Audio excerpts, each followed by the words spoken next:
चीजों के लिए, जैसे यूक्रेन से अगर इंजन लड़ाई के चलते लेट हो गए तो हमें एक लंबा वक्त लगा इन्हें हासिल करने में। राजीव जी देखिए, हम एक एक नीति के तहत पॉलिटिकल विल के साथ और एक एक समझी हुई नीति के साथ हम अपनी मैरीटाइम पर्सपेक्टिव प्लान बना के चल रहे हैं।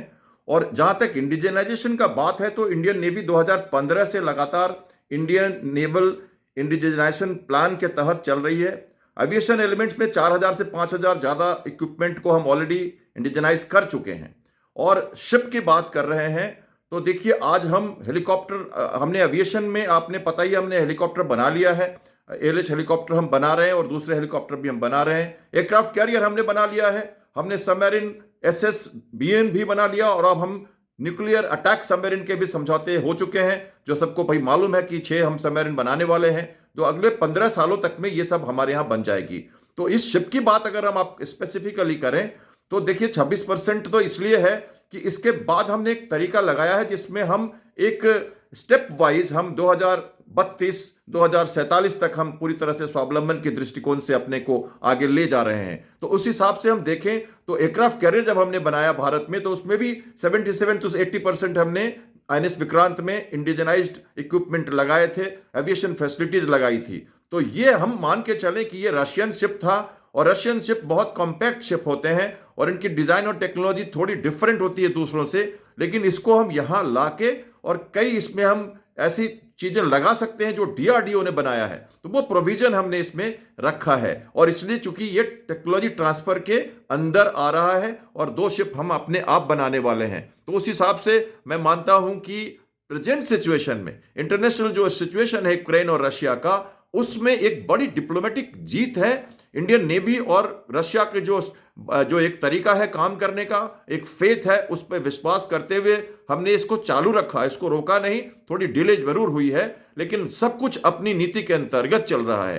तो नौसेना लगातार, अब 14 नहीं, देखिए नीलगिरी क्लास का फ्रिगेट आपने सुना, हमने प्रधानमंत्री ने देश को दिया 15 जनवरी को, और नीलगिरी, हिमगिरी, दूनागिरी, उदयगिरी, विंध्यागिरी, तारागिरी, ये 6 और आ जाएंगे अगले 3-4 सालों में। और ये हमारी सतपुड़ा क्लास के जो शिप्स हैं फ्रिगेट, हमारे ब्रह्मपुत्रा क्लास के जो फ्रिगेट हैं, और ये जो तलवार क्लास के फ्रिगेट हैं, और इसके साथ ही ये नीलगिरी क्लास के फ्रिगेट, 20 से 25 फ्रिगेट हम अगले 3-4 सालों में देखने वाले हैं। और अब ये चूंकि एक के बाद एक लगातार बनेंगे, तो पहले शिप के जैसे तमाल की बात करें तो नया जो गोवा में बनने वाला शिप है वो 6-7 महीने के बाद ऑलरेडी पानी में उतर चुका है। 6-7 महीने के बाद कमीशनिंग उसकी शुरू होने वाली है और 26 में दूसरा शिप आ जाएगा।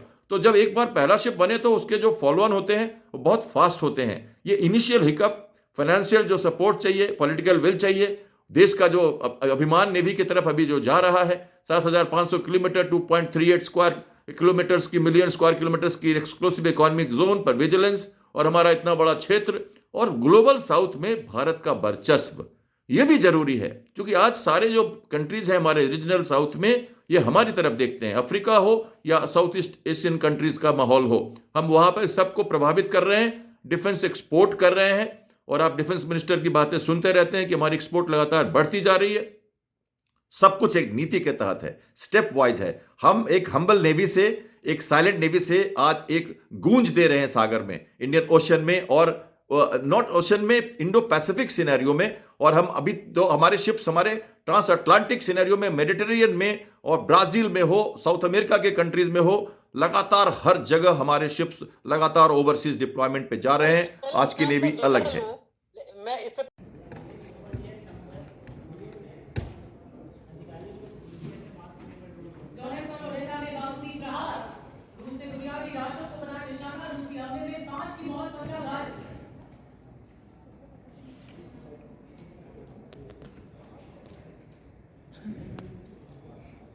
कुछ से पीछे हट सकती है यूक्रेन की। प्रोजेक्ट है, चीन से लेकर पाकिस्तान में हड़कंप मचा है, और कैसे ये नौसेना ने रचा है समंदर में दुश्मन चीन के खिलाफ एक चक्रव्यूह। देखिए इस रिपोर्ट।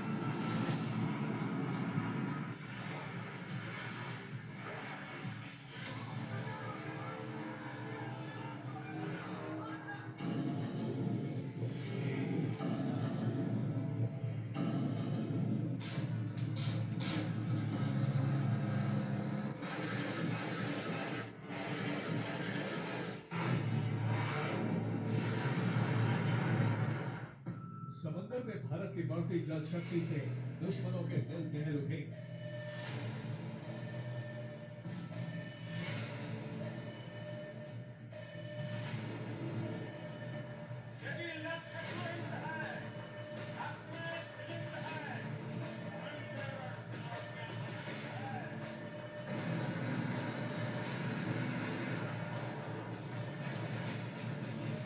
नए भारत की जल शक्ति न सिर्फ दुश्मनों को दहला रही है, बल्कि 3 महासागरों में भारत के अजेय होने की पताका को भी लहरा रही है।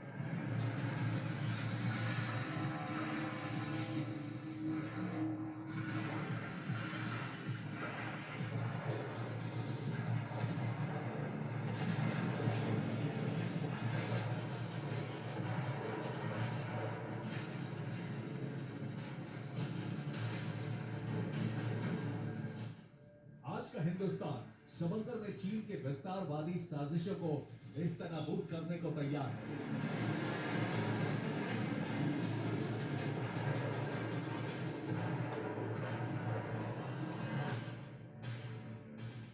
समंदर में चीन की दादागिरी को रोकने के लिए अब बंगाल की खाड़ी में भारत ने वो सीक्रेट तैयारी की है, जिसने बीजिंग में बैठे जिनपिंग की टेंशन का मीटर अप कर दिया है।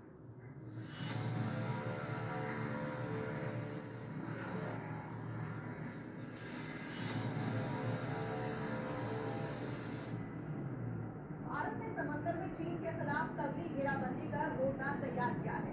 हिंद महासागर में चीन के बढ़ते प्रभाव को रोकने के लिए भारतीय नौसेना ने बंगाल की खाड़ी में एक ऐसा अंडरग्राउंड न्यूक्लियर बेस तैयार कर लिया है जिससे चीन की हर चाल को मात दी जा सके। भारत की समुद्री ताकत अब एक नया आयाम ले रही है। INS वर्षा करीब $3.7 बिलियन की लागत से तैयार हो रहा ये बेस भारत के परमाणु पनडुब्बी बेड़े को सुरक्षित और शक्तिशाली बनाएगा।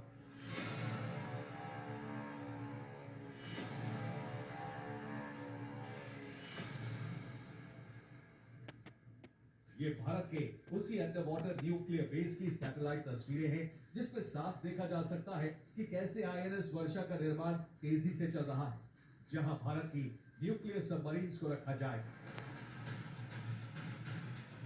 INS वर्षा का निर्माण इस तरीके से किया जा रहा है कि दुश्मन चाहकर भी उनकी लोकेशन को ट्रेस न कर सके और भारत की परमाणु पनडुब्बियां गुप्त रूप से बेस पर आ जा सके। इसका मकसद भारत की समुद्री ताकत को इतना मजबूत करना है कि कोई भी दुश्मन देश, खासतौर पर चीन, भारत पर हावी होने की सोच भी ना सके।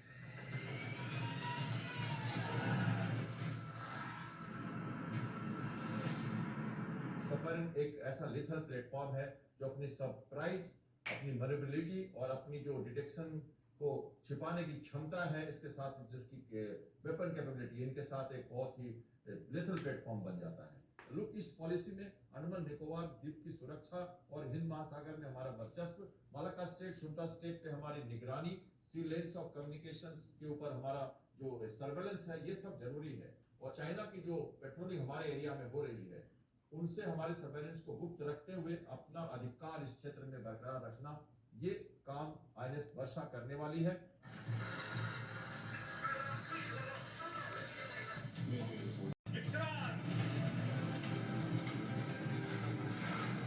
ऐसे में भारत अब चीन को उसी की भाषा में जवाब देने के लिए अपनी तैयारियों को धार दे रहा है।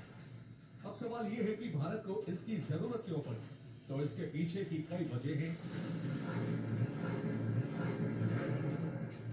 INS वर्षा से भारतीय नौसेना पूर्वी और पश्चिमी तट दोनों की सुरक्षा आसानी से कर सकती है। 8 से 12 परमाणु संचालित बैलिस्टिक सबमरीन और असॉल्ट सबमरीन यहां रखी जा सकती है। यहाँ पर कई तरह के नौसैनिक युद्धपोत भी खड़े हो सके। साथ ही अंडरग्राउंड होने की वजह से दुश्मन देश 200 मीटर गहराई में छिपी पनडुब्बी का पता नहीं लगा पाएंगे। भारत जिस तरह से अपनी नौसेना क्षमता को बढ़ा रहा है, उससे सिर्फ चीन, पाकिस्तान ही नहीं, कई और ऐसे भारत के दुश्मन हैं जिनकी हालत खराब है। ये फैसिलिटी एक ऐसी जगह पर है जिसका ऊपर का हिस्सा पहाड़ी हिस्सा है, इसके ऊपर जंगल है। ये फैसिलिटी 670 स्क्वायर किलोमीटर के इलाके में फैली हुई है और यहाँ से Bhabha atomic research centre facility यानी BARC सिर्फ 20 किलोमीटर दूर है।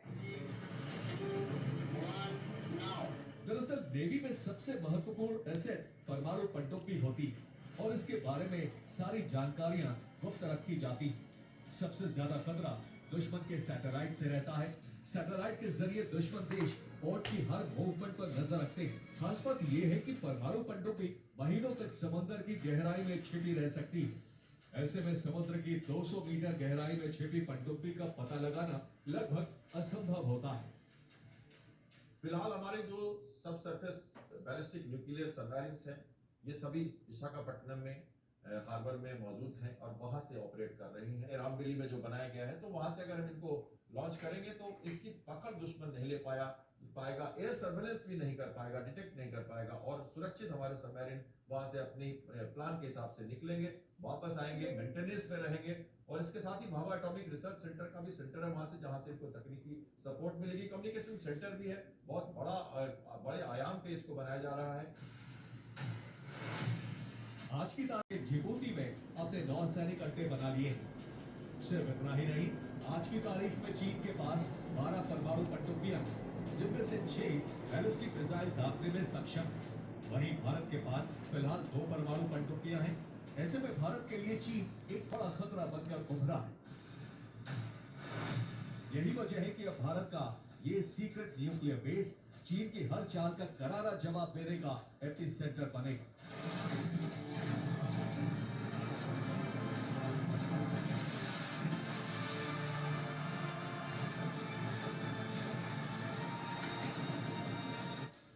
भारत अब सी डिनायल रणनीति अपना रहा है। इसका मतलब ये है कि भारत अपनी पनडुब्बियों को इतनी मजबूत स्थिति में रखेगा कि दुश्मन देश, खासतौर पर चीन, हिंद महासागर में खुलकर अपनी गतिविधियां न कर पाए। आईएनएस वर्षा का निर्माण इसीलिए किया जा रहा है कि अगर कभी युद्ध की स्थिति बने तो भारत की परमाणु पनडुब्बियां सुरक्षित रहें और जरूरत पड़ने पर चीन पर घातक जवाबी हमला किया जा सके। सबमरीन्स को किसी भी एरिया में अगर रखा जाए तो वो एक बड़े एरिया को डिनाई करा देते हैं, क्योंकि उनकी डिटेक्शन पॉसिबल नहीं है और डर के मारे दुश्मन उस एरिया में नहीं जाता। तो इन सबमरीन्स को अगर ऑपरेट करना है सुरक्षित, तो इनकी प्लान ऑफ एक्शन और इनकी जो गतिविधि है उसमें सुरक्षा जरूरी है। और ऐसे में एक सुरक्षित बेस जहां पर हमारे एरियल सर्वेलेंस से, एयरक्राफ्ट से भी, सैटेलाइट से भी हमारी जो सबमरीन है वो डिटेक्ट ना हो पाए, तो ये आईएनएस वर्षा की खूबी ये रहेगी कि लड़ाई के दौरान हमारे सबमरीन्स को एक गुप्त अड्डा देंगे।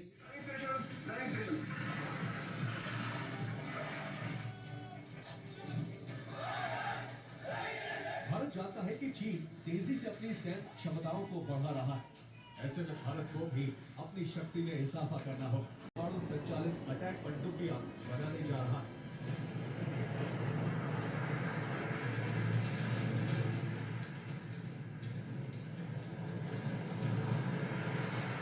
यानी साफ है कि अब समंदर में हिंदुस्तान वो शक्ति बनने जा रहा है जिससे जिनपिंग की चिंताएं बढ़ना लाजमी है। साफ है, ये ड्रैगन को साफ संदेश भी है कि अगर समंदर में अपनी हड़प नीति नहीं होगी तो फिर उसे ऐसा करारा जवाब मिलेगा कि बीजिंग की गद्दी भी हिल जाएगी।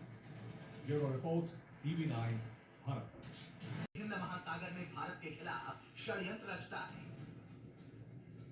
लेकिन अब उसकी हर एक चाल फेल होने वाली है, क्योंकि समंदर में भारत ने एक ऐसा चक्रव्यूह तैयार कर लिया जिससे बेलगाम चीन पर लगाम लगाई जा सके।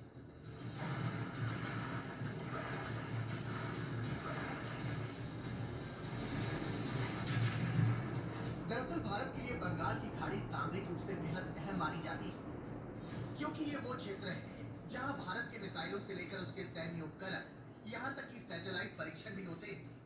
ऐसे में चीन लगातार दक्षिण चीन सागर के रास्ते बंगाल की खाड़ी में भारत की जासूसी के लिए अपने जहाज भेज देता था, लेकिन अब आईएनएस वर्षा अंडरग्राउंड न्यूक्लियर बेस के बनने से चीन की ये चाल खरी की खरी रह जाएगी। यही वजह है कि जिनपिंग बौखला उठे। भारत का ये नेवी बेस चीन के स्ट्रिंग्स ऑफ पर्ल्स प्लान को करारा झटका है, क्योंकि चीन ने बांग्लादेश, श्रीलंका और पाकिस्तान में बंदरगाह के नाम पर अपने सैन्य बेस बना लिए हैं, जहां से वो भारत की जासूसी करता था और उसके खिलाफ साजिश रचता था। लेकिन आईएनएस वर्षा के होने से अब चीन की ये चाल नाकाम हो जाएगी और भारत के खिलाफ उसकी तैयारियों को करारा झटका लगेगा। आईएनएस वर्षा अकेले ही नहीं, उसके साथ साथ निकोबार द्वीप समूह में एक नौसैनिक अड्डा बनाने की जो भारत की योजना है, ये दोनों मिलकर के भारत को एक ऊंची बढ़त दिलाएंगे, एक जियो सामरिक भारत के लिए एक परिस्थिति पैदा करेंगे जिसमें कि हमारा दबदबा वहाँ पर इसी रूप से होता है। अगर भारत स्मार्ट पर अपनी पकड़ मजबूत बना लेता है तो चीन पर भारी दबाव बन सकता है। इस समय चीन की नौसेना जो है वो काफी गतिविधियों में लिप्त है। जेलेंस्की ने सपने में भी नहीं सोचा। बिल्कुल ऐसा रवि, सबसे पहले मैं पिछली बार भूल गया था कि सभी को T9 भारतवर्ष परिवार और देशवासियों को होली की शुभकामनाएं। आपको भी बहुत बधाई। जब हम यहाँ होली का त्योहार मना रहे हैं, वहाँ पर खून की होली खेली जा रही है। बिल्कुल सही कह रहे हैं। यहाँ पर जो सबसे बड़ी कमी है वो इस समय में भरोसे की कमी है। भरोसे की कमी यानी कि रशिया यूक्रेन के ऊपर भरोसा नहीं कर रहा, यूक्रेन रशिया के ऊपर भरोसा नहीं कर रहा। और यही बात ट्रंप शायद आज जिसको कहते हैं डंडे के जोर पे करवाने की कोशिश कर रहे हैं कि करो, तुम करना है तुमने, बात आ रही है। और देखिए किस प्रकार से अभी जैसा आपने बताया कि जेलेंस्की भड़काने की कोशिश कर रहे हैं पुतिन को, आप डरते हो, ये सब बातें तो खैर मैं और आप भी समझ रहे हैं। ये खाली एक साइकोलॉजिकल वॉरफेयर वाली बात हो रही है, प्रोपेगेंडे वाली बात हो रही है। दुनिया की तमाम अहम खबरों पर हमारी नजर आगे भी बनी है। आगे बढ़ते हैं खबरों में। जम्मू कश्मीर की बड़ी खबर है। जम्मू कश्मीर में आसमानी आफत से भारी तबाही मची है और जम्मू कश्मीर के रामबन और किश्तवाड़ में बांध काटने के बाद और देश का जो माहौल है उनका उससे भी, तो इस कारण से डिस्ट्रैक्शन टैक्टिक्स तो हमेशा से चलती रही है। एक मुद्दा जरूर है, पर मैं आपको कहूं कि रिस्पॉन्स की जब आप बात कर रहे हैं, हम टैक्टिकल रिस्पॉन्स की बात कर रहे हैं। आज का आप वर्ड सुनो प्राइम मिनिस्टर का, इंग्लिश में तो उन्होंने कहा है आइडेंटिफाई, ट्रेस एंड डिस्ट्रॉय, और ये वर्ड्स निकल के आते हैं हॉट परस्यूट, जो एक इंटरनेशनल लॉ है। जब बेलिजरेंट कंट्री आपस में लड़ते हैं और एक्चुअली वॉर डिक्लेयर नहीं करते तो हॉट परस्यूट करते हैं, जो हमने पहले भी कहा है। तो आप जो कह रहे हो लिमिटेड जो रिस्पॉन्स दिए जाएंगे, जो हम कैलिबर्ड रिस्पॉन्स दिए जाएंगे, वो कब कैसे दिए जाएंगे ये भी हमें समझना चाहिए कि ज्योग्राफिकल डेप्थ लेना, किसी कंट्री को जीत लेना या उनके कुछ ही पार्ट को मिला लेना, जैसे कि पुतिन और जेलेंस्की में चल रहा है वहां पे, तो उस तरह से मिलाना और फिर छोड़ देना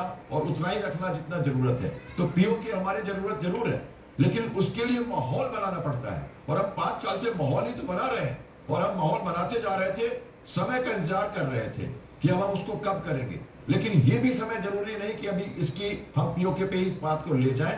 उसके पहले हमें ये आइडेंटिफाई, ट्रेस एंड डिस्ट्रॉय, ये हॉट परस्यूट का क्लियर वर्डिंग्स है इंटरनेशनल लॉ का, जिसको उन्होंने यूज किया है। और जहां तक आप बात कर रहे हो सेना के किसको यूज किया जाएगा, तो वो तो तीनों सेनाओं का एक अपना तरीका होता है लड़ने का। और ब्लॉकेट की बात हम करते हैं, जैसे उन्होंने कहा कराची में, तो उसके लिए ब्लॉकेट एक international United nation convention of law 1982 का एक तरीका है। जब पहले आपको डिक्लेयर करना पड़ता है ब्रिजेंट कंट्रीज को, लैटिट्यूड, लॉन्गिट्यूड जगह डिक्लेयर करनी पड़ती है, टाइम देना पड़ता है न्यूट्रल शिपिंग्स को छोड़ने के लिए, और तब जाके हमने 70 किलोमीटर का ब्लॉकेट 71 में किया था। ब्लॉकेट मतलब क्या कि आप घेर ले उस उनके, ब्लॉकेट का मतलब पूरी तरह से आपके पास वेयर विदॉल होना चाहिए, स्ट्रेंथ होनी चाहिए नेवी की, कि आप उस एरिया में पूरी तरह से सी कंट्रोल कर सको, कोई भी दूसरा शिप वहां से न गुजर सके, और आप उसको चाहो तो अपने विल पे डिस्ट्रॉय। 71 में कर चुके, ये हमने 71 में कराची वार में ऑपरेशन ट्राइडेंट और ऑपरेशन पाइथन में किया था। आप देखिए साहब, मैं फिर कोई बता रहा हूं आपको, जो पाकिस्तान पहले हमने कूटनीति की बात करी। हम डेमोक्रेटिक कंट्री है,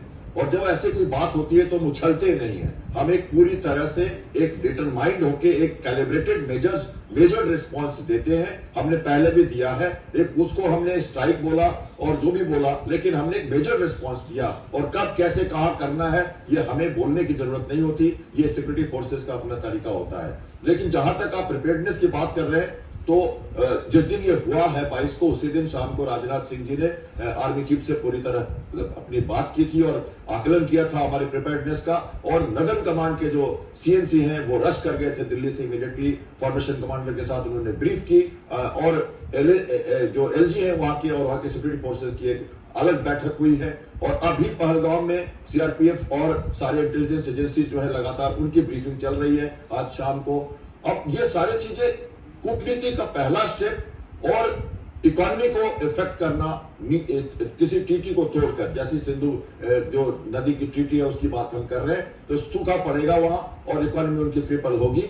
और दूसरी तरफ डिप्लोमेटिक मेजर्स जो हमने लिया एक के बाद एक, चाहे वो हमारे डिफेंस अटैचेज को हटाना हो, वीजा को रद्द करना हो। हालांकि हमने एक सॉफ्ट स्टैंड लेके अभी ये कहा है कि जिनका वीजा जब एक्सपायर होगा तब वो जा सकते हैं पाकिस्तान वापस। पहले हमने पाकिस्तान के इस शब्द में अगर यूज करूं कि अभी भारत ने नॉन काइनेटिक कदम उठाए हैं, नेवी की मैं एक बात खत्म करती हूं जरा सा। तो INS सूरत जो अभी भारत में को प्रधानमंत्री ने 15 जनवरी को दिया था, सबसे अच्छा डिस्ट्रॉयर है और मीडियम रेंज की सरफेस टू एयर मिसाइल हमने फायर की है 70 किलोमीटर की, जो कि इजराइल के साथ बनी हुई है। और इसके साथ देखिए नो टाइम पहले नोटिस जो हमारी जो मैरिनर्स है उनको इशू किया जाता है, ये पहले से चलते रहती है। हालांकि पोस्चरिंग हम मसल फ्लेक्सिंग कह सकते हैं। और पाकिस्तान 2 दिनों के बाद अपनी ये मिसाइल परीक्षण करने वाला है, उसने भी एरिया डिजिग्नेट किया है। तो ये वॉर के पहले या कॉन्फ्लिक्ट के पहले लोग इस तरह से देखते हैं इन चीजों को। तो यस, हम ये कह सकते हैं कि हम अपनी सेनाओं को पूरी तरह से तैयार कर रहे हैं। महाराष्ट्र के कोस्ट को पूरी तरह से अलर्ट कर दिया गया है, कोस्ट गार्ड, नेवी और पूरा वेस्ट कोस्ट अलर्ट पर है और पूरी पेट्रोलिंग बढ़ा दी गई है, क्योंकि ब्लॉकेड या उनका घुसना हमारी तरफ समुद्री रास्तों से पहले हो चुका है, जो एक नाजुक कदम हो सकता है। प्रदीप जी, मैं आपसे क्योंकि कहते हैं, जब पहले हम कहते थे कि टेररिस्ट का कोई अर्थ नहीं होता, तो यहाँ पे कुछ बात बिल्कुल अलग निकल के आई है कि ये टेररिस्ट नहीं है, ये एक दूसरे फैक्टर के साथ हमारे लोगों को तंग करने आए हैं, दहशतगर्दी करने आए हैं और हमारे विश्वास को तोड़ने आए हैं। तो हमने भी उसका जवाब बड़े हिसाब से दिया है और कैलिब्रेटेड रिस्पांस जो भारत ने दिया है उसको मैं देखिए आपको समझा रहा हूं कि जब उन्होंने हमारे टूरिज्म पे आघात किया है, हमारी इकोनॉमी पे आघात किया है, कश्मीर की शांति पे आघात किया है, तो हमने सबसे पहले कदम उनको उनकी इकोनॉमी को प्रभावित करने के लिए जो सिंधु जो चीटी है नदी की, उसको हमने खत्म किया है, अभी अपडेटेड अवेयर्स कर दिया है ताकि उनकी इकोनॉमी पर प्रभाव पड़े। सूखा पड़ेगा तो अपने आप उनको समझ आएगा। और दूसरी बात, बड़ा कदम उठाने के लिए ये जरूरी है कि हम पहले माहौल बनाते हैं, तो दूसरे कंट्रीज के साथ एक इंटरनेशनल प्रेशर भी हम बना रहे हैं। वो कूटनीतिक स्तर पर ये जरूरी होता है कि हम कोई बड़ा काम करें तो ऐसा करें जहां हमें, अगर युद्ध के माहौल में हम नहीं जा रहे, हम जा रहे हैं अपनी जवाबी कार्रवाई में कैलिब्रेटेड रिस्पांस के लिए, और इसको कब कैसे कहा करना है ये सिक्योरिटी फोर्सेस को पता है। तो हमारे पॉलिटिकल विल ने हमारे रक्षा विभाग को, हमारे सेना, नौसेना और वायुसेना को स्वतंत्र छूट दे रखी है कि अपने लेवल पे वो डिसीजन ले सकते हैं और जहां जैसी कार्रवाई है वो कर सकते हैं। ये हमने 16 में देखा, 19 में देखा और हम फिर देखेंगे। कब कैसे कहा ये बताने की जरूरत नहीं है। तो हमारे मेजर रिस्पॉन्स के लिए पाकिस्तान बौखला कर अपनी कई रिएक्शनरी, जो कहते हैं ना, रिएक्शनरी काम कर रहा है और परेशान बौखलाया दिख रहा है। पाकिस्तान टूटा हुआ है मनोबल से, वेस्टर्न बॉर्डर, अफगानिस्तान बॉर्डर पर उनको परेशानियां हैं और इन सबों के बीच उन्होंने ये आग सुलगा के बहुत ही गलत काम कर दिया और उसके लिए उन्हें अब जो तैयारी हम कर रहे हैं उसको देखकर वो फिर से बौखला गए हैं और ऊटपटांग एक्शंस और जवाब कार्रवाई और स्टेटमेंट्स भी उनके लीडर्स दे रहे हैं। उनको मालूम है कि कहां से आग कब किधर से आने वाली है और जब ऐसा होता है कि उन्हें पता नहीं होता तभी ऐसी बात की जाती है। तो मैं देखता हूं कि भारत ऑपरेशनली प्रिपेयर्ड है इन चीजों को टैकल करने के लिए, लेकिन एक सुन लीजिए ना, कितना जिगरा हम दिखा चुके हैं, 4 पैसा 7199 दिखाया। अब सुन लीजिए ना, अब सुन लीजिए ना, एक लाइन में जवाब। लाहौर से आपका प्यार कबूल करता हूँ, लाहौर से आपका प्यार कबूल करता हूँ। आपकी बातों में बहुत दम लग रहा है मुझे। मेरी बात सुनिए, अब मेरी बात सुनिए, अब मेरी बात सुनिए। आपके पास जो दम है उसमें कोई दम नहीं है। हमारे पाकिस्तान के दावों में बिल्कुल दम नहीं है, पैसे खोजने में लग चुका है और अब चौथी बार वॉर कर रहे हैं। मैंने आपको समझाया भाईजान, इंशाल्लाह युद्ध का समय नहीं है। आप ध्यान से बात कर रहे हो। शाम से ये सोचने वाले नहीं है, बजाय किसके ये आतंकवादियों के खिलाफ कार्रवाई की बात करते हैं, हाफिज सईद के खिलाफ कार्रवाई की बात करते हैं, ये धमकियां उल्टा देते हैं, गिदर भक्कियां भारत को देते हैं। आप सभी और एयरक्राफ्ट 300 से ज्यादा है हमारे पास, 2 एयरक्राफ्ट कैरियर एक तरह से रेडी है। हमारे सबमरीन 18 सबमरीन, उसमें से 2 INS अरिहंत, INS अरिखात और INS अरिधमन जो आने वाला है उसकी ध्वनि नहीं सुन पा रहे पाकिस्तान वाले। जब ध्वनि सुनेंगे तब पता लगेगा वो कहाँ है, किधर से मारेंगे। आपको मैं बता दूं छोटी सी बात कि जब डिफाइट हो कहते हैं 125 हमारे न्यूक्लियर वेपन्स रेडी है, हम आपको मारेंगे। प्रीएम्प्टिव स्ट्राइक करो आप। हमने कहा हम फर्स्ट स्ट्राइक नहीं करेंगे, लेकिन राजनाथ सिंह ने हमने 2 साल 4 साल पहले डिस्कस किया है, जरूरत पड़ी तो उसको हम चेंज कर सकते हैं। और अगर आप मारोगे छोटी मोटी टैक्टिकल न्यूक्लियर वेपन तो हमारी जो सबमरीन जो है समुद्र में छिपी हुई न्यूक्लियर रिएक्टर और न्यूक्लियर मिसाइल के साथ 4,500 किलोमीटर मार करने वाली कब किधर से मारेगी किसी को पता नहीं चलेगा। नेस्तनाबूद होके उनका जियोग्राफिकल एग्जिस्टेंस ही खत्म हो जाएगा। यानी पाकिस्तान। एक बात कहना चाहूंगा, प्रधानमंत्री आपका जो आज का जो प्रोग्राम है ये बड़ा अलाइंड है प्रधानमंत्री के विजन से, और वो विजन ये कहता है कि बिहार के जो मधुबनी जो भूमि है वहां से उन्होंने ये कहा था कि कल्पना से बढ़कर इस बार कुछ किया जाएगा। तो आपका जो प्रोग्राम है आज, ये कल्पना से बढ़कर प्रोग्राम। युद्ध की कल्पना तो सब करते हैं, युद्ध तो कोई भी कर सकता है, लेकिन जिस तरह से हमारी जो स्टेप अप की जा रही है, जो हमारी 4 दिनों से लगातार, पहले देखिए आप, सबसे पहले हमने 5 डिप्लोमेटिक जो तरीके अपनाए हैं उसको देखिए ध्यान से, और आप जो ये कह रहे हैं 4 पार्ट में बांटना, ये सॉफ्ट ब्रीडिंग का तरीका जो हम देख रहे हैं ये युद्ध से परे। इसको समझाता हूं मैं आपको इस तरह से, आपने हमारे सिविलियन टारगेट्स को चूज किया, टूरिज्म को पकड़ा और हमारी इकोनॉमी को प्रभावित किया। सॉफ्ट अमन चैन कश्मीर में जो 370 के बाद 2019 से चल रहा था उसको डिस्टर्ब किया। आपने हमारे मिलिट्री टारगेट को इस बार नहीं चुना, आपने हमारे सिविल टारगेट को और इकोनॉमी को प्रभावित किया है। इकोनॉमी से प्रभावित करने के लिए हमने इंडोस वाटर ट्रीटी को बंद कर दिया ताकि आपकी इकोनॉमी प्रभावित हो जाए। कैसे की? डिप्लोमेटिक इंडेवर्स जो है हमने किया, पर्सनल जगाना, डिफेंस अटैची को वापस बुलाना, वीजा कैंसिल करना, ये अटारी बॉर्डर को क्लोज कर देना, और डिवाइसिव जो पॉलिसी थी उनकी, हिंदू को मारना, जो वो चाहते थे कि एक राइट्स हो जाए पूरे इंडिया में और हम आपस में भिड़ जाए, ये उनका ISI का मेन मकसद था, वो हम नहीं कर रहे हैं। तो यहाँ हमने अपने आप को संभल कर लिया, एकजुट कर लिया, काला हमने पट्टी बांध के नमाज जुम्मे की पढ़ ली, तो अभी कोई दिक्कत नहीं है हमको, हम एकजुट है पॉलिटिकली। पर उनको तोड़ना है सर जी, हम एकजुट है लेकिन उनको तोड़ना है, उनको तोड़ना है क्योंकि सॉफ्ट टारगेट से तोड़ना है, कल्पना से बढ़कर तोड़ना है। और ये आपका आज का प्रोग्राम है कि किस तरह से उनको अपने आप ऐसा कर देना है कि वो टूट जाए। जब वो टूट जाएंगे तो उनको स्पॉट चर्च कहते हैं इसको, उनकी स्ट्रक्चर खत्म कर दो, उनको आपस में लगा दो, उनको तहस नहस कर दो। युद्ध की जरूरत नहीं है, युद्ध तो फिर पुतिन भी नहीं करना चाहते थे, ऑपरेशनल मैनूवर करना चाहते थे। वो देश को लेके छोड़ दिया उन्होंने, बेलारूस अटैक करने गए थे, 6000 स्क्वायर किलोमीटर वापस आ गए, 4 प्रांत लेके चुपचाप बैठे हैं। जियोग्राफिकल डेप्थ नहीं चाहिए, इसलिए 3 साल से लड़ाई चल रही है, वर्चस्व चाहिए। बड़ा भाई हूं, मेरी बात सुनो। और एक और बात करना चाहता हूं, अंधेरी रात में ये बड़े बड़े जो हंगामे मचा रहे हैं, बड़े बड़े ये बिलावल बोल रहे हैं, अंधेरी रात में किसी दिन आपको घर लौटना हो स्टेशन से पैदल, और रास्ते में जितने भी चौपाए उगते हुए मिले और सबको पत्थर मारोगे तो घर पहुंच नहीं पाओगे। इनको छोड़ दो, इनकी बातें ही मत करो, इनके बारे में सोचो ही मत। हमारे सारे सुनिश्चित है निर्णय, आर्मी नेवी एयरफोर्स, आपकी बात करता हूं प्रिपेयर्डनेस की, आर्मी नेवी एयरफोर्स पूरी तरह से रेडी रहती है, प्रिपेयर्ड है। आपको पता है हमारे पास कैपेबिलिटी है, कन्वेंशनल फोर्स बहुत ज्यादा है, कोई कंपैरिजन नहीं है। वायुसेना अपना एक अभ्यास कर रही है, नौसेना ने अभी अपनी medium range surface to air missile छोड़ी है, पूरा बैटल ग्रुप हमारा रेडी है।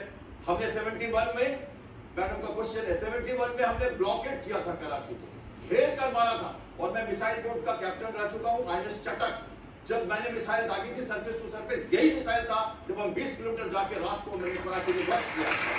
और आपको पता है कि ऑपरेशन सर इस बार की तैयारियां जो हैं वो समंदर में बहुत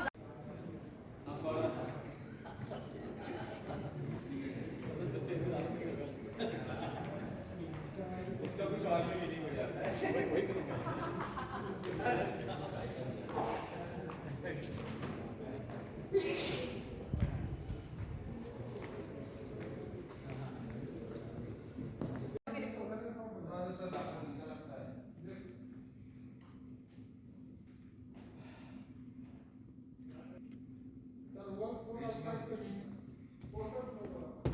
जी आ रही है।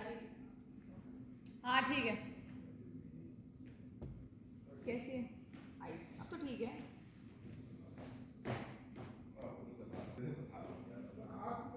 एक स्ट्रक्चर था जिस पर मिसाइल गिरी, उसके बाद देखिए आप बड़ा आग का गुबार निकलता है। दूसरी तस्वीर जो दूसरे कैमरे से हम आपको दिखा रहे हैं, बिल्डिंग के पीछे बड़ा आपको ब्लास्ट सुनाई दे रहा, दिखाई दे रहा है।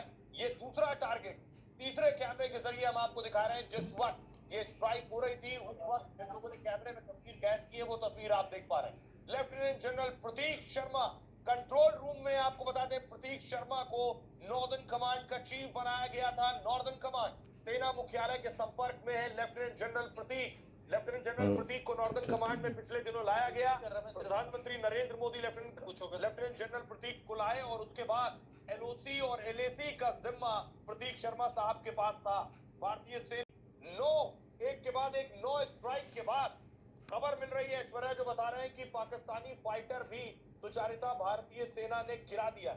और जमात-उद-दावा पर जो मुल्क में स्ट्राइक हुई है उसकी भी कुछ तस्वीरें आ रही हैं। अगर हम वो तस्वीरों को जल्दी से चला पाएंगे, हम चाह रहे हैं कि जल्दी से जल्दी आप तक।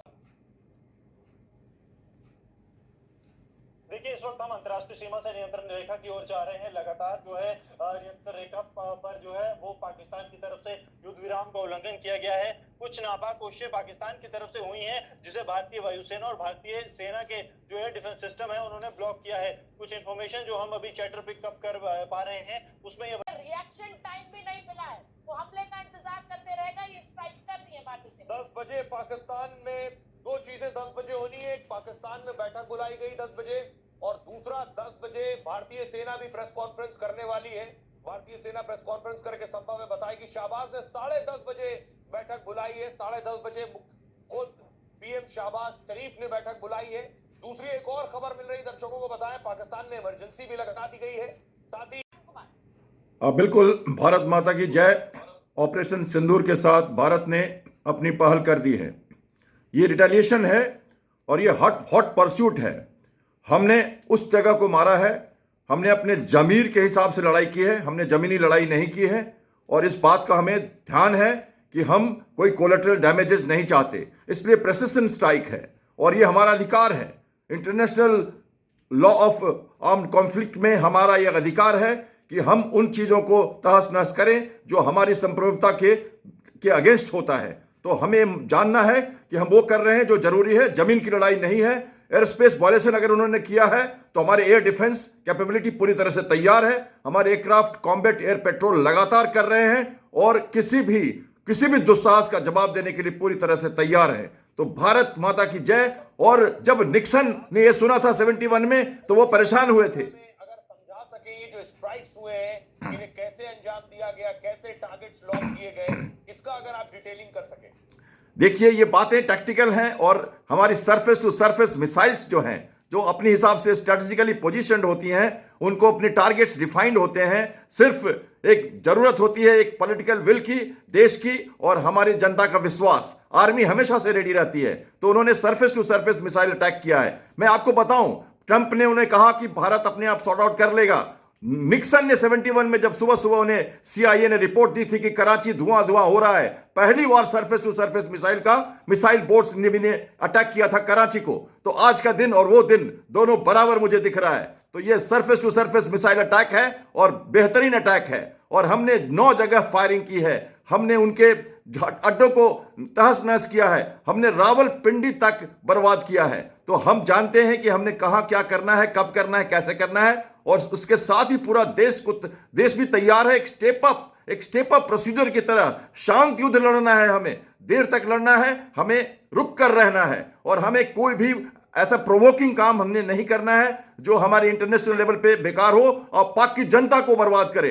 हम पाक के जमीन के लिए नहीं लड़ रहे, हम लड़ रहे हैं जमीन के लिए, आतंकवाद के लिए। और हम वहीं तक लड़ेंगे जहां हमारी जरूरत है।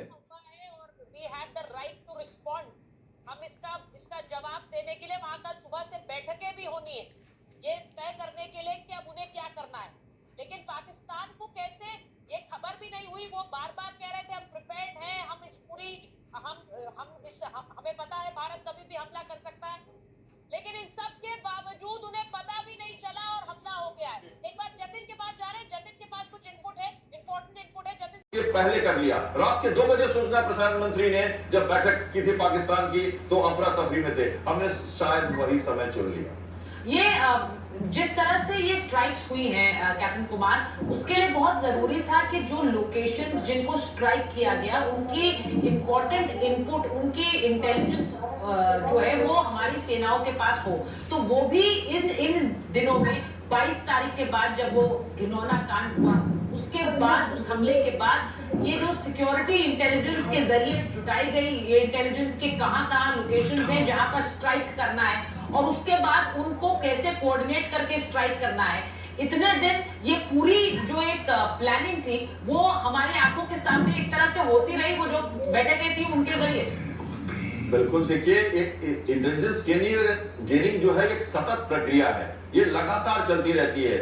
और आप देखोगे कि अभी हमने कल एक काफी ट्रोल हो रही थी कि एक P8I एयरक्राफ्ट जो नौसेना का long range maritime petrol aircraft है वो मकरान कोस्ट पे जा रहा था और उसको डिटेक्ट कर लिया और उसके ऊपर बहुत मजाक भी उड़ाया गया था क्योंकि उन्होंने एक्चुअली एक तरह से मैपिंग की थी। ये पता करना जरूरी होता है कि जब हम कोई एक्शन जमीनी लड़ाई नहीं लड़ रहे हैं, हम जमीन की लड़ाई लड़ रहे हैं और इसलिए पूरा विश्व अब हमारे साथ रहेगा। जो एक दो छुटके लोग जो है उनके जो मदद करने के लिए तैयार भी हैं, वो भी कुछ नहीं बोल सकते क्योंकि हमने किसी कारण से लड़ाई लड़ी है। जो हमारे लिए अमान्य है, जो हमारे लिए टेररिज्म अमान्य है, उनके लिए सामान्य है। उनको अपनी नीति चेंज करनी पड़ेगी, उन्हें अब बदलाव लाना पड़ेगा, पाकिस्तान को क्लींज करना पड़ेगा। मैसेज बहुत क्लियर है, अफरा तफरी मची हुई है, वो नहीं जानते क्या हुआ। अफरा तफरी मची हुई है सर, आपने इस शब्द का इस्तेमाल किया इसलिए अगली बड़ी खबर का भी मतलब समझूंगी।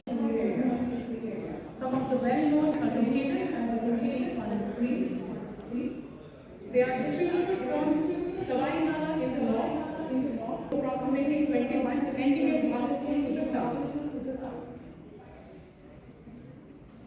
इन लक्ष्यों का चयन विश्वसनीय इंटेलिजेंस के आधार पर हो ताकि आतंकवाद की जो सांधीक तोड़ी जा सके और ये खास ध्यान दिया गया नागरिकों को सिविलियन इंस्टॉलेशन नुकसान न पहुंचे। Selection of these targets for Operation Sindoor, credible intelligence input and role of these facilities in surface terror activities. The locations were so selected to avoid damage to civilian infrastructure and loss of any civilian lives. को एक बड़ी जानकारी दे रहे हैं, operation सिंदूर जो बड़ा action लिया गया उसके बाद इस वक्त पाकिस्तान में जबरदस्त अफरा तफरी का माहौल है और इसी बीच आज सुबह जो ईरान की आवाम ने, जो वहां के प्रत्यक्षदर्शियों ने कहा, वो मैं आपके सामने रख रही हूँ, जो वहां की मीडिया में लगातार रिपोर्ट हो रहा है। ये कहा गया कि वॉल्टर रोड पर your commodities, your fuel, your all the incomings will be stopped and you will be scorched. You will not be able to survive. And that is the message which came right from the naval officer, a commodore, that the act of war means belligerent country as per United Nations Law at Sea of 1984 Convention. Now we will be able to do that. Now, so far we were not able to do that. We will proclaim it. We will say that it is act of war and we will declare blockade, and then you will not, without much military actions at the borders, you will find that this Pakistan will come to knees. That is what it means. Okay, and we are not going to let you go easy. That's a very clear message that India wanted to send out and has sent out as well. Yavar continues to stay live with us on the impact that we're seeing on the ground. Yavar, over the last few days, you've been witnessing firsthand of the shelling that has taken place from the Pakistani side and drones and missiles that were directed towards India. What is the situation there today? ये आपके कल 3:30 बजे जब ये news आया था आपके channel में, तो यही पे मैं कह के गया था कि ये टोनिंग डाउन मैसेज है, ये बड़ा डिफरेंस है। आज शाम को कुछ नया अनाउंसमेंट होने वाला है, ये कल मैं कह के गया था आपके चैनल से, और ये हुआ। दूसरे चैनल में जाते जाते ये न्यूज आ गई। क्यों हुआ? क्योंकि अब ट्रिगर टाइट नहीं है। अब हमारे पास वो फ्लेक्सिबिलिटी आई है, ऑपरेशनल फ्लेक्सिबिलिटी आई है जो पहले नहीं थी, खासकर समुद्र में जहां पर हम इंटरनेशनल वाटर्स में होते हैं और हम हमेशा 8 नॉटिकल माइल के बाद 12 नॉटिकल माइल के बाद हमें इंटरनेशनल कानूनों की व्यवस्था में रहना पड़ता है। हमारे ट्रिगर टाइट रहती है और अब हम जो जैसे वो सॉफ्ट ब्लीड कर रहे थे तो उनको मार रहे थे, हम सब जगह से मार देते थे उनको, लेकिन अब जब वो करेंगे तो हम उनको स्कॉच अर्थ करेंगे। अब उनका हम रंग बदल देंगे और कोल्ड वाइट से रंग बदलेंगे। वो मैं आपको अच्छी तरह से बताना चाहता हूँ, अगर मुझे 1 मिनट और टाइम दीजिए। एक ऑपरेशन होगा जो होगा कोल्ड वाइट का, और उस समय वो बड़ी आराम से धीरे धीरे उनके नस टूटेगी। चाइना ने जो कहा है कि हम आपके साथ हैं सॉवरेनिटी, इंटीग्रिटी एंड इंडिपेंडेंस, तो क्या पाकिस्तान को हम डिपेंडेंट बनाने जा रहे हैं किसी के ऊपर? क्या हमारे पास कोई ऐसा हथियार मिल गया है जो ऐसा चाइना का सडनली बनाया गया? कब क्यों आया?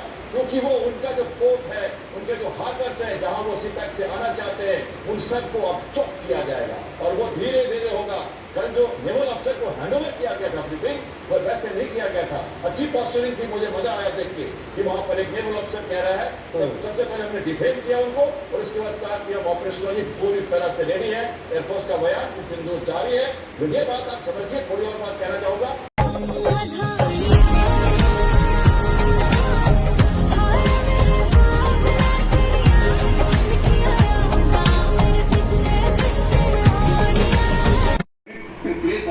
As you see, DGNO's address, precision munitions have been given during this attack. Abhijit, I want to comment on this. Sinjoi, in fact, reported a few days earlier that several assets from our eastern fleet have been moved to the west. Now, what is the role that the Navy has played? Is it more of a deterrent? I'm an Indian, I'm a German. They'll first say I'm an American. And when you get into our country, we हमारी बड़ी जीत हुई है और उससे पाकिस्तान बहुत ज्यादा घबराया हुआ है, वो खौफ में है और ये हम कह रहे हैं ये पूरा विश्व देख रहा है और पाकिस्तानी को सबसे ज्यादा इसको जानते हैं। देखिए, हमने पहले तुलनात्मक बातें की थी। अब तक हमने कहा था कि हम बड़े आप फोर्सेज हैं, आपकी तुलना में हम बहुत बड़े हैं। शाम का मतलब दंड भेद तो बात की बात है। शाम मतलब तुलना, उसी से डराना। खौफ मतलब कह रहे हैं हमारे एयर डिफेंस के लेफ्टिनेंट जनरल कह रहे हैं, आपने सुना उनको कि किसी भी कोने में आप चले जाओ, कहीं भी चले जाओ, आपका पूरा ज्योग्राफिकल डेप्थ जो है हमारे पैनी निगाह में है, हमारे रेंज में है। अभी तो इन्होंने देखा ही नहीं है 80 से ज्यादा ब्रह्मोस की मार समुद्र से। अभी तो उन्हें होसा और पराग मिसाइल्स के कमाल देखे ही नहीं है। अभी तो उन्हें एयर डिफेंस के रेयर और सबमरीन की तरह जो अपॉर्चुनिटी है उनको तो देखा ही नहीं है। अभी तो कहाँ ले जाओगे आप? पूरा सिंध कोस्ट, बकरान कोस्ट, पूरा आपका हम जहां तक आप जाओगे, कहते हैं ना पोलैंड तक रशिया मार के तो बरसात करके रखा उन्होंने। लेकिन ये एस्केलेशन की लड़ाई नहीं है, इसमें हम वैसे ही प्रोपोर्शनेट वेपन्स यूज कर रहे हैं। अभी तो हमने वो मार ही नहीं मारी, हमने तो शुरू ही नहीं किया। हमने बड़े मेजर कैलिब्रेटेड रिस्पॉन्सेज दिए हैं। आप कहीं भी ले जाओ, परेशानी तो होगी आपको समझना चाहिए। मुझे लगता है कर्नल शैलेंद्र, ये हमने प्रूव भी कर दिया है, क्योंकि जब हम वहाँ की आर्मी हो या फिर आतंकी हो, हमारे लिए तीनों बराबर है। और देखिए, एक बार फिर से प्रूव भी किया है। बिल्कुल। देखिए, ये क्या कह रहे हैं? ये कह रहे हैं कि हम खुलेआम आपको सबूत दे रहे हैं कि हम आतंकवाद के साथ हैं, क्योंकि इनकी जो स्ट्रैटेजी है ना, बहुत ही नैरेटिव इनकी क्लियर हो गई है। ये मना नहीं कर रहे कि हम टेररिज्म को बरसने दे रहे हैं। ये कह रहे हैं कि हमारे यहाँ वो है, हम उनको कर रहे हैं। कुछ रीजन था, हम फ्लोरिश किया, हमने अमेरिका ने करवाया हमसे और हम कर रहे हैं। और मदरसा से भी लड़ेंगे, तो ये हिंदू बोल के मारेंगे। तो ये क्या बेसिकली वो उनके पास अब कोई तरीका नहीं है। वेस्टर्न वर्ल्ड का और अमेरिका का सपोर्ट डायरेक्ट उनको वो नहीं रहा जो पहले था। अब उनके पास एक ही बचा है संवेदना का असर, वो इस्लाम का असर, कम्युनिटी का असर। और ट्रंप का बयान सुनिए, उसको हल्के में मत लीजिए। उन्होंने कहा कि सभ्यता की लड़ाई है। कहने का मतलब हमारे फेवर में एक तरह से कहते हैं ना, वो ये इनकी लड़ाई है, सभ्यता की लड़ लेंगे। बहुत पुरानी खिलाड़ी है ये। वो क्या कह रहे हैं कि हमें मत करो, हमारे में भी प्रॉब्लम है, हमने भी उसामा बिन लादेन को वहां से निकाला ना, तो वो हमारे को गलती कर रहे हैं। इस तरह से इसको समझना चाहिए हमें। इस बात को हमें ध्यान रखना चाहिए। मजाक नहीं किया था उन्होंने, 2 दिन के अंदर ये बयान किया था उन्होंने एयरबेस से कि वो सभ्यता की लड़ाई अपनी बहुत टाइप जो करना है कर रहे हैं। सुना होगा आपने उसको। 24-25 अप्रैल की बात कर रहा हूं मैं। तो ये उस तरह से समझना चाहिए कि ये टर्की को तो ले लिया उन्होंने और उन्होंने किसी और 1-2 कंट्री को ले लिया, उससे चलेगा नहीं। नीदरलैंड में बड़े आराम से जयशंकर ने समझाया है, जो उन्होंने दिया है बयान अपना एक टेलीविजन को, बहुत अच्छे से समझाया है कि आपके कंट्री में 100 से ज्यादा मिलिट्री के देश के लोग ट्रेनिंग कर रहे हो और आप कहो कि हमें पता ही नहीं है। ये नैरेटिव नहीं चलेगा, ये नैरेटिव नहीं चलेगा। और मुझे लगता है कर्नल शैलेंद्र वहां पर खुद जो आर्मी चीफ है वो करते हुए नजर आ रहे हैं। तो अगर मोहम्मद यूनुस इसी तरह से वो अगर चुनाव को टालते रहते हैं, अगर वो अड़िग रहते हैं, तो फिर क्या हो सकता है? क्या आप देख रहे हैं सर? देखिए रवि, ये तो जैसा हम कह रहे करुणा, ये जो इंटरनेशनल जो रेगुलेशंस हैं, पहले मैं बात करूं किस कारण से तख्ता पलट हुआ, क्यों उनके प्रधानमंत्री राष्ट्रपति को हटाया गया, ये सब हुआ। उसका एक अलग कारण है, गुवार है। जो राष्ट्र आंदोलन हुआ था वो स्टूडेंट का हुआ था, रिजर्वेशन के कारण हुआ था। नैरेटिव कुछ और थी और कहीं और पहुंच गई। ये भी समझना जरूरी है कि कहां जा रही है बांग्लादेश की सरकार, या वहां की नीति, या वहां का जो नैरेटिव है। नंबर 1। नंबर 2, लोकतांत्रिक सरकार में डिफेंस का जो आर्मी का जो रोल होता है, डिफेंस फोर्सेस का, वो होता है कि अगर कोई इस तरह की कॉन्स्टिट्यूशनल क्राइसिस आई तो वो तब तक उस जगह को, व्यवस्था को बरकरार रखेंगे जब तक कि दूसरा इलेक्शन होकर इलेक्टेड गवर्नमेंट ना आ जाए। उस हिसाब से हम देखें, ये सभी सरकारों का नियम है, सभी देशों का नियम है। तो आर्मी चीफ अपनी ड्यूटी पूरी तरह से निभा रहे हैं। उन्होंने वहां के जो हमारे प्रधानमंत्री थे उनको आने दिया सेफ, और उसके बाद से होल्ड करके रखा। यूनुस तो एक टेम्पररी सिचुएशन में है, तो उनका कहना कि इलेक्शन दिसंबर में कराओ क्या गलत है। दूसरी बात, कोई भी इंटरनेशनल बड़ा मुद्दा या डिसीजन अगर लेना हो, चाहे रासिन कॉरिडोर हो, या तो अभी उन्होंने एक टग का ऑर्डर दिया था, 180 करोड़ का एक टग हमने GRSC कोलकाता से दिया था, उसको उन्होंने डील को रद्द कर दिया। नेवी की जो रोल आ रही है हमारी, जो उनके साथ जो बन रही थी, ये हमारे एडमिरल जब गए थे पिछली बार त्रिपाठी वहां, तो ये डील हुई थी, उसको कैंसिल कर दिया। तो इस तरह की जो नीति कर रहे हैं वो, अमेरिका के बारे में करे या चाइना को प्रश्रय दे या म्यांमार में कॉरिडोर बना दे, ये चलेगा नहीं। ये नीति परमानेंट नहीं हो पाएगी, क्योंकि आपका पार्लियामेंट का हर जगह क्लियरेंस होना चाहिए, बिल पास होने चाहिए, नीति बननी चाहिए। तो वो कह रहे हैं टाइम बॉन्ड हिसाब से, आई थिंक वो बहुत गलत नहीं करे और बिल्कुल संतुलित बातें हो रही है। और क्या सवाल यहाँ पर यह कि कहीं यही तो नहीं है कि ये इस पावर ग्रैबिंग की लड़ाई में यूनुस जो है बार्गेनिंग करना चाह रहे हैं और इस मामले को और आगे बढ़ाना चाह रहे हैं। इस बीच देखिए कुछ तस्वीरें सामने आ रही है। और पिनाक जी देखिए, पाकिस्तान की आर्मी में आंतरिक गतिरोध है, वहां के लोग आपस में परेशान हैं और उनको हमारी ताकत का अंदाज है। साम दाम दंडभेद में साम तुलना होती है, तुलना वहीं पे रुक जाते हैं वो कई बार। और इनकी जो, फिर एक लाइन कहना चाहूंगा, हम तुम्हारे हर फितरत का अंदाजे नजर जानते हैं, हम तुम्हारे हर फितरत का अंदाजे नजर जानते हैं। हमने पूरी उम्र गुजारी है तो खाने में, गुसल खाने में नहीं। तो ये जो गुसल खाने वाले लोग जो 2:30 बजे फोन उठाते हैं और कहते हैं कि अचंभे में हम आ गए, ब्रह्मोस आ गया, इनको पता नहीं है इनकी प्रोफेशनल आर्मी नहीं है। ये जैसा आप कह रही हैं आपस में लड़ते रहे, कई सालों का इनका इतिहास है, ये लगातार परेशान रहे, इनको मुश्किल है। और ये एक कम्युनल कार्ड खेल के, देखिए फील्ड मार्शल मुनीर ने, पहले बिलावल को देखिए, उन्होंने कहा कि हम 30 साल से क्रम से देखिए, आप जल्दी से चार बातें करता हूं। बिलावल ने कहा कि आतंकवाद को लगातार प्रश्रय दे रहे हैं, 30 साल से उनको पाल रहे हैं। खुलेआम कह रहे हैं, खुलेआम क्यों कह रहे हैं मैं बताता हूं। फील्ड मार्शल मुनीर जो जनरल थे उसमें कहा कि हम पालगांव से जस्ट पहले कहा था, और जयशंकर जी का कल का यह बयान है, नीदरलैंड में है, उन्होंने कहा भी है क्लियरली कि ये क्या चक्कर था कि हम जो है इसके साथ जोड़ते हैं, आतंकवाद के साथ हम इसको जोड़ते हैं, हम खुलेआम प्रश्रय देते हैं। और ये भी उन्होंने कहा, जैसे मैं अपने कहा कि जुगलर भी है, तीनों बातें उन्होंने कही है, ये उन्होंने कहा। और उसके बाद कहा एक बार कि अभी हमारे मदरसा के लोग लड़ेंगे, ये सब उनके आर्मी ऑफिसर का जवाब क्या ये वाक्य है। वो कह रहे हैं कि हम मदरसा के लोग हमारे साथ लड़ेंगे, और जो जनाजा है उठाते हैं आर्मी के ड्रेस में, हमने उनका नाम तैयार कर लिया, हम यूनाइटेड नेशन को देने वाले हैं। पर वो खुलेआम क्यों कर रहे हैं?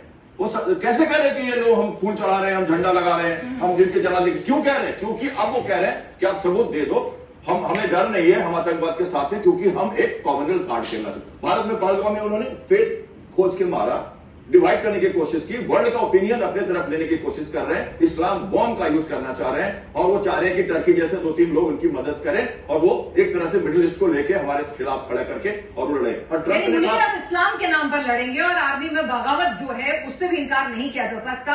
और अगला सवाल ये भी है कि पाकिस्तान और चाइना लगातार राजनीतिक साझेदारी करते रहे हैं। चाइना को पाकिस्तान एक मित्र देश मानता है जो हर परिस्थिति में उसके साथ खड़ा है। हाल के भारत पाकिस्तान ऑपरेशन सिंदूर के दौरान भी चाइना ने उनके साथ अपनी साझेदारी दिखाई और गुप्त रूप से सैन्य सहायता भी की है, चाहे वो पुराने जहाज़ों के स्पेयर्स हों, पार्ट्स हों, या आज आप देख रहे हैं J-17 जो उनका एयरक्राफ्ट है, जो साथ में उन्होंने मिलकर बनाया है, जो उनके थंडर फाइटर हैं, और जैसे अब J-10C देख रहे हैं, उनके एयरक्राफ्ट जो चाइना ने दिए हैं, और आगे भी जो J-35 जो एयरक्राफ्ट वो अभी देने जा रहा है खेप कुछ दिनों के बाद। एडवांस फाइटर जो है, काफ़ी उन्नत किस्म का जहाज जो है वो भी देने जा रहे हैं। बड़ी उपलब्धि हमारी। देखिए, सबसे पहले तो मैं ये कहूँगा कि अगर हम इन दोनों ऑफिसर्स की आज की तारीख के अंदर जो उन्होंने करके दिखाया वो उसको देखा जाए तो मैं समझता हूँ कि पश्चिमी देशों के अंदर जहाँ पे हमारे ईस्टर्न कंट्रीज जो हैं वहाँ पे नारी शक्ति का इतना प्रदर्शन नहीं था, क्योंकि हमने देखा है पश्चिमी देशों के अंदर उनकी जो नारी हैं डिवाइड करना दो पार्ट में, नंबर 1। दूसरा, मौलाना जो मौलाना की भाषा बोल रहे हैं उनके जनरल, वो याद करिए आप, कह रहे दो सभ्यता है, अलग है हम। तीसरा, अमेरिका हमें आतंकवाद का सपोर्ट करता रहा है, हमें फ्लोरिश करता रहा है। तीसरा, चौथा, ये जो मदरसा के बच्चे हैं हमारे सेना के लिए लड़ेंगे। देखिए ये सबको एक साथ जोड़ के आप देखिए, खुलेआम कोई क्यों कह रहा है कि हम गलती कर रहे हैं, हम आतंकवादी हैं, क्यों कह रहा है? एक कार्ड खेल रहा है वो कॉमनवेल्थ कार्ड। वो चाह रहा है कि जो ऑर्गेनाइजेशन ऑफ जो इस्लामिक ऑर्गेनाइजेशन है, कॉन्फ्रेंस जो ऑर्गेनाइजेशन है उनका, उसमें यही बात कही है, वो सपोर्ट कर रहा है उनको। वो सऊदी अरबिया को बुला रहा है, उनके मिनिस्टर से बात कर रहा है, ईरान के लोग चले गए, टर्की को साथ में ले रहा है, वो सोच रहा है कि बहुत बड़ा फायदा उसको होने वाला है। लेकिन मैं बता दूं, आज का मिडिल ईस्ट पहले वाला मिडिल ईस्ट नहीं है। आज का वो हमारा मुसलमान की प्रोग्रेसिव है, वो इस चक्कर में नहीं आने वाला है, और भारत की जनता तो बिल्कुल नहीं आने वाली। हमने कर्नल सोफिया कुरैशी को देखा है, हमने वो सिंदूर के साथ खड़ी भूमिका सिंह को भी देखा होगा। हम जानते हैं कि भारतीय शक्ति पकड़ने वाली नहीं है। ये एक ही कार्ड खेल रहा है, क्योंकि आतंकवाद के खिलाफ अमेरिका भी उसका साथ नहीं देगा। अब वो पुराने जमाना नहीं है। समझना चाहिए, ये समझना चाहिए कि हिंदू मुसलमान का कार्ड आतंकवाद। Key discussion, the breaking news that has come in just a short while back was with regards to the military deal that has been signed.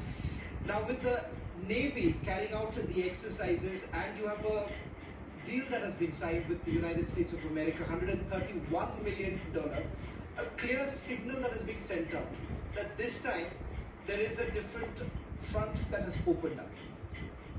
Yes, Indian Navy is always ready for its offensive posturing. And now in present scenario, carrying out the exercises at sea is important to give our posturing to the adversaries. But Captain, this is not very far away from where the military drill is happening as far as Pakistan is concerned. Help us understand that very area, and what is the message that we are basically sending across? Because this is not very far from Gwadar. This is not very far from the strategic ports of Pakistan.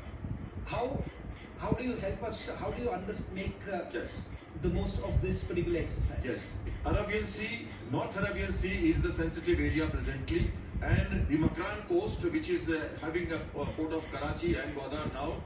These ports are important for us, and we have our own way to look at these ports for requirement of choking the sea lanes of communication in case of requirement.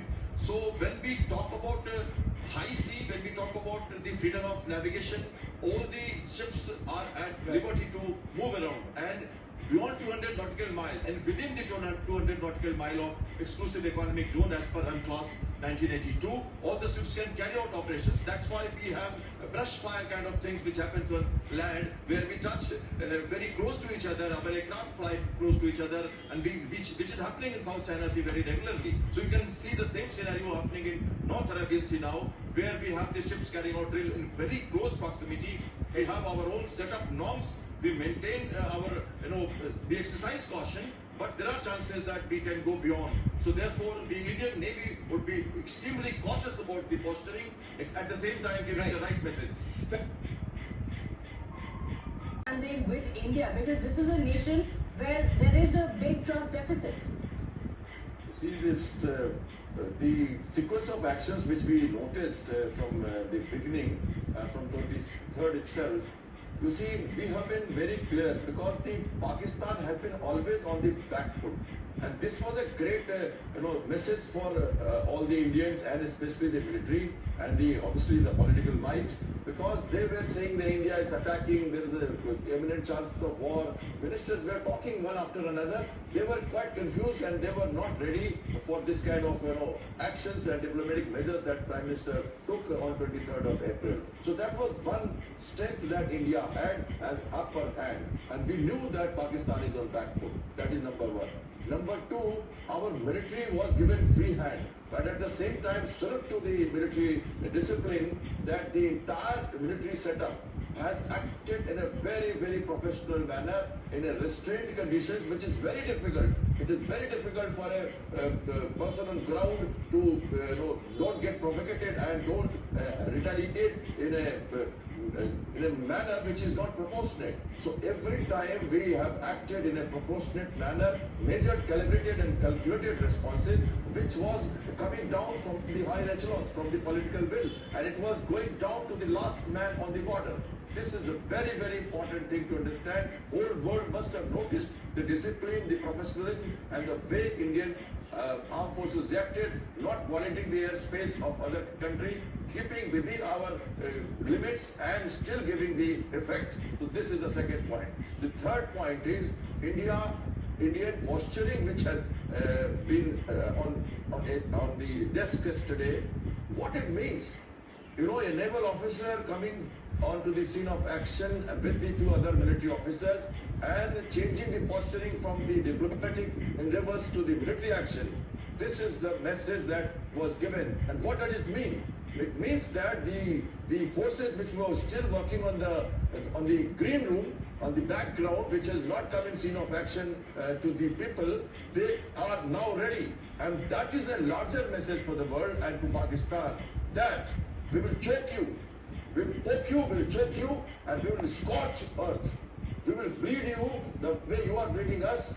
Next time when you say act of war, and it means a blockade, a complete blockade of Arabian Sea, and 80% of your commodities, your fuel, all the incomings will be stopped, and you will be scorched. You will not be able to survive. And that is the message which came right from the naval officer, Commodore, that the act of war means belligerent country as per United Nations Law at Sea of 1984 Convention. Now we will be able to do that. Now, so far we were not able to do that. We will proclaim it, we will say that it is an act of war, and we will declare blockade, and then you will not, without much military actions at the borders, you will find that this Pakistan will come to knees. That is what it means. Okay, and we are... Kashmir तक वो air defence का पूरा integrated up to Arabian सी एक ही command में था. ये नहीं कि वहां से सूचनाएं नहीं आ रही थी, क्योंकि F-16 कराची हार्बर के ऊपर लगातार 3 दिन पेट्रोल करता रहा. उन्हें डर था कि MiG-29 का रैम्पेज मिसाइल जो इजराइल से हमने इमरजेंसी प्रोसीजर में खरीदा है, वो गुजरात के कोस्ट से अपने सी स्पेस में रह के कराची को ध्वस्त कर सकता है. इसका डर था उनको. पूरा F-16 वहीं पे पड़ा रहा. उनके पास air to surface missile ship को स्ट्राइक करने के लिए नहीं है. हमारे शिप को डिस्ट्रॉय नहीं कर सकते. साम दाम दंड भेद. साम मतलब तुलना में ही मारे गए थे पाकिस्तानी. दाम दंड भेद की जरूरत हमें नहीं हुई. हमने और उसकी जब जरूरत पड़ेगी तो उसके लिए बहुत अच्छे तरीके से तैयार है, क्योंकि जरा देखिए कि साफ साफ ये कह दिया गया प्रधानमंत्री की तरफ से भी कि अब न्यू नॉर्मल है. ऑफ सिंदूर अब न्यू नॉर्मल है. अब ये रुका नहीं है, अब ये जारी और हमेशा जारी रहेगा. और पाकिस्तान कुछ भी करता है, एक्ट ऑफ वॉर उससे बाहर आ जाएगा. एक और बड़ी खबर बताते हैं पाक से तनाव के बीच. अब हम जब सेनाओं को रोक के थोड़ी देर के लिए विराम में हैं, हालांकि ये युद्ध लगातार जारी रहेगा. युद्ध नहीं, संघर्ष, जमीर की लड़ाई है.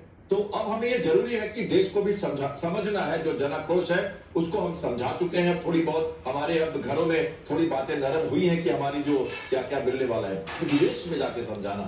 एक बात मैं आपको कहूंगा, ये नकल कर रहे हैं, ये करते रहेंगे. जब भारत ने जो कदम उठाया है वो बेहतरीन है, और जो लोग इसमें सेलेक्ट हुए हैं वो भी बेहतरीन है. मैं बताऊं, वो तो नकल करते रहेंगे, लेकिन हमारी नकल के पीछे वो ज्यादा दिन नहीं टिक पाएंगे, क्योंकि हमारी जो डेलीगेशन है, हमारे जो लोग हैं अक्रॉस द पार्टी लाइन, जो हमने सेलेक्ट किया. अब शशि थरूर की बात करो. 8 मई को इन्होंने एक लेख लिखा था जिसको मैंने चैनल्स पे कोट किया था. अक्रॉस द पार्टी मैंने इनकी बात की थी. कितना अच्छा लेख उन्होंने लिखा था. उसके बाद एक और लेख लिखा इन्होंने, और मैं इनको फॉलो कर रहा था लगातार. मैं देख के बहुत दंग हूं, और मैं खुद खुश हूं कि ऐसा थरूर के साथ किया गया है क्रॉस द पार्टी लाइन, जबकि शायद उनका नाम नहीं दिया गया था कांग्रेस की तरफ से. तो ये कहते हैं स्कॉलर, मतलब अपनी 25 साल की उम्र में उन्होंने पीएचडी कर ली थी, और ये पाकिस्तानी इन्होंने आतंकवाद में पीएचडी की हुई है. यस, ये जब भलिंजन पोर्ट गए थे, प्रधानमंत्री तो स्टेज पे थे. ये वहां के एमपी हैं त्रिवेंद्रम के, और कम्युनिस्ट पार्टी के लोग थे, और प्रधानमंत्री ने ये दिखाता है कि देखिए आतंक का जो मुद्दा सामने आता है, तो फिर हमारे यहाँ कोई धर्म, कोई पार्टी, ये सब मैटर नहीं करती. सबसे पहले एक ही चीज होती है, वो है देश, और देश सर्वोपरि. और दुनिया के सामने इसलिए बेनकाब हुआ है पाकिस्तान, क्योंकि पाकिस्तान लगातार बार बार अपना चेहरा दिखा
ट्रंप ने बड़ा ट्रंप पे तो कुछ नहीं खेल दिया है। ईरान के बाद पाकिस्तान की भी तो एटम बॉम्ब की क्लिंजिंग नहीं होने वाली है चुपचाप, या अटैक से हो या चुपचाप हो नेगोशिएशन से। वो खुद न कह दें कि अभी सब बम हमें नहीं चाहिए, गलत हाथों में जाएगा। बड़ी बात, अजीब सी बात कर रहा हूं मैं, और आपने प्रश्न किया था उसका उत्तर भी दे रहा हूं कि ये जो इंसान है इसने लड़ाई लड़ी है अपने वजूद के लिए, सभ्यता के लिए, और विश्व को बड़ा मैसेज है, इसलिए ही कोई सामने नहीं आ रहा। और ये जो कहता है ईरान की मुझे इजराइल को खत्म करना है, एक सभ्यता को खत्म करना है, इसमें भी कोई साथ नहीं दे रहा।